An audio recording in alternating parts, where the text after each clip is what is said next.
នេះបងប្អូនក្រោយពីរៀនអស់រយៈពេល3ថ្ងៃហើយរៀនតែសៅរ៍ទឹកទេឥឡូវមកដល់សៅរ៍ទឹកទៀតហើយនេះថ្ងៃទឹកគឺចាប់ដើមចេះហឹបហើយចេះហឹបហើយខ្លះហាន់ជាមុនអត់ខ្លាចទឹកទេលេងសើខ្លាចទឹកហើយចំណែកចេះនេះចេះហើយអស់ហើយតែនេះហឹបកំដរបងប្អូនប៉ុណ្ណឹងគ្នាណាគេហឹបបានយូរជាងចេះមួយបងប្អូននេះដោយសារគាត់ខ្លាចគាត់អត់ទៅមួយគ្រូអញ្ចឹងគាត់នៅយើងជឿជាងគេម៉ែគេ3នាក់ចេះហើយអស់ហើយនៅតែរៀនក្បាច់រៀនក្បាច់សេរីក្បាច់កង្កែបនិងក្បាច់អីខ្លះទៀតទេខ្ញុំរៀនយើងច្រើនមុខណាតែសំខាន់ឥឡូវគឺយើងចេះហើយចេះហើយចំណែកនេះតូចជាងគេចេះហឹបហើយចេះហើយបានខ្លីៗហើយតិចទៀតបានចេះងើបមុខឡើងឥឡូវចេះជាមួយហើយហើយថ្ងៃនេះគឺជាថ្ងៃអាទិត្យទី25ខែ5ឆ្នាំ2025ទៅរៀនហែទឹកនៅខាងបរិយពេញហួតបឹងស្នោក្លឹបហាត់ហែទឹកនឹងឈ្មោះ We Get Fit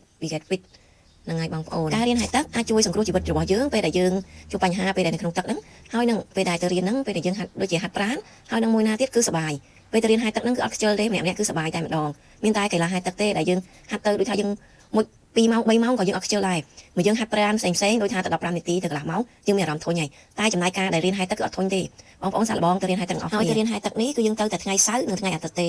ចំណែកថ្ងៃច័ន្ទដល់ថ្ងៃសុក្រគឺយើងជាប់រៀនយើងបានទៅរៀនហែទេអញ្ចឹងយើងរៀនតែថ្ងៃសៅរ៍ថ្ងៃអាទិត្យតែ2ថ្ងៃទេបងប្អូនមានពេលទំនេរទៅរៀនទាំងអស់គ្នាអរគុណបងប្អូនដែលបានទស្សនាវីដេអូនេះតាំងពីដើមដល់ចប់ជូនពរបងប្អូនហេងទាំងអស់គ្នាហេង